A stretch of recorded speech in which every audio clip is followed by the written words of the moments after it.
Assalamualaikum warahmatullahi wabarakatuh. Bapak, Ibu, dan sahabat Cahaya Zikir Islam yang dirahmati Allah.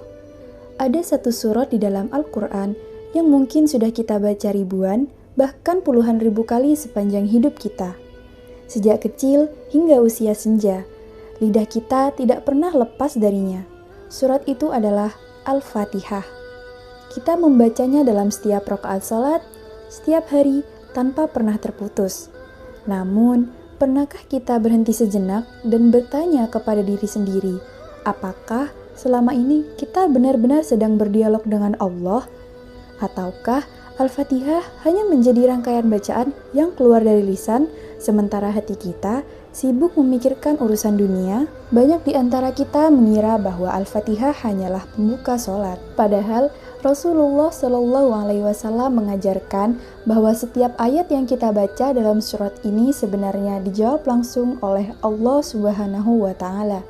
Bayangkan sejenak, saat kita berdiri di atas sajadah, ternyata bukan hanya kita yang sedang berbicara kepada Allah, tetapi Allah pun sedang menjawab setiap kalimat yang kita ucapkan.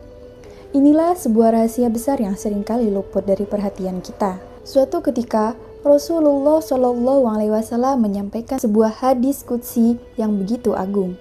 Hadis ini diriwayatkan dalam kitab Sahih Muslim dan menjadi salah satu penjelasan paling indah tentang hubungan seorang hamba dengan Rabb-nya ketika sholat. Allah Subhanahu wa Ta'ala berfirman, "Aku membagi sholat antara aku dan hambaku menjadi dua bagian, dan bagi hambaku apa yang ia minta." Kalimat ini menjadi pembuka sebuah dialog yang luar biasa, sebuah dialog yang sebenarnya terjadi setiap hari, namun sering tidak kita sadari. Ketika seorang hamba mengucapkan, Alhamdulillahirabbil alamin, Allah menjawab, "Hambaku telah memujiku." Lalu ketika ia membaca Ar-Rahmanir-Rahim, Allah kembali menjawab, "Hambaku telah menyanjungku."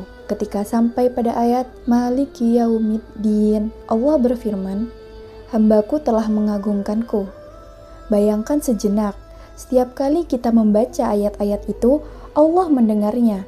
Bahkan, Allah membalas setiap pujian yang kita panjatkan. Kemudian tibalah pada saat yang menjadi inti kehidupan seorang mukmin. Iyyaka na'budu wa iyyaka nasta'in. Hanya kepadamu kami menyembah dan hanya kepadamu kami memohon pertolongan.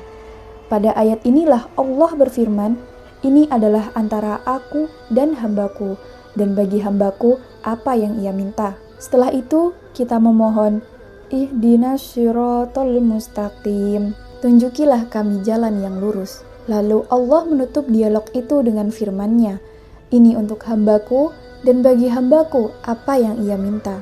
Betapa agungnya percakapan ini. Setiap rakaat sholat sebenarnya adalah sebuah dialog langsung antara seorang hamba dengan Rabb semesta alam. Lalu, mengapa setelah bertahun-tahun membaca Al-Fatihah, banyak di antara kita belum pernah merasakan indahnya dialog tersebut? Jawabannya bukan karena Allah tidak menjawab, justru Allah telah menjanjikan jawabannya. Yang seringkali tidak hadir adalah hati kita sendiri.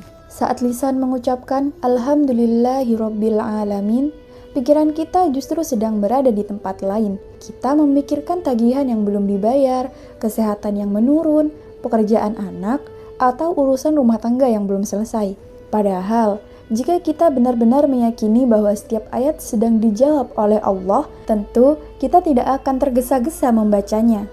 Kita akan memberi jeda pada setiap ayat, seolah sedang mendengarkan jawaban dari Rabb yang Maha Mendengar. Para ulama menjelaskan bahwa membaca Al-Fatihah dengan perlahan bukan sekedar memperindah bacaan, tetapi juga memberi kesempatan kepada hati untuk meresapi makna. Ketika kita memuji Allah, rasakan bahwa Allah sedang menerima pujian itu. Ketika kita mengakui hanya kepadanya kita meminta pertolongan, hadirkan keyakinan bahwa tidak ada masalah sebesar apapun yang berada di luar kuasanya. Disitulah kehusyukan mulai tumbuh, bukan karena suara kita merdu, bukan pula karena bacaan kita panjang, tetapi karena hati mulia menyadari bahwa ia sedang berbicara dengan Allah. Bapak, Ibu, serta sahabat Cahaya Zikir Islam yang dirahmati Allah, mulai sholat berikutnya, cobalah melakukan satu perubahan kecil. Ketika membaca Al-Fatihah, jangan terburu-buru. Berilah jeda singkat di setiap akhir ayat. Bayangkan bahwa setelah setiap pujian yang kita ucapkan, Allah sedang menjawabnya sebagaimana yang dikabarkan Rasulullah Shallallahu Alaihi Wasallam dalam hadis qudsi. Biarkan hati menikmati percakapan itu. Jangan sekedar membaca, tetapi berbicaralah kepada Allah dengan penuh cinta, harapan, dan kerendahan hati. Boleh jadi, selama ini kita mencari ketenangan ke banyak tempat, padahal Allah telah menyediakan dalam setiap rakaat sholat kita. Di dalam Al-Fatihah terdapat pujian, penghambaan, pengakuan, harapan, dan doa yang menjadi kebutuhan setiap manusia sepanjang hidupnya. Semoga Allah Subhanahu wa Ta'ala menjadikan kita termasuk hamba-hamba yang bukan hanya mampu membaca Al-Fatihah dengan lisan, tetapi juga menghayati dengan hati. Semoga setiap rakaat yang kita dirikan menjadi dialog yang menguatkan iman, menenangkan jiwa, dan mendekatkan kita kepada rahmat-Nya. Amin ya Rabbal Alamin. Wassalamualaikum warahmatullahi wabarakatuh.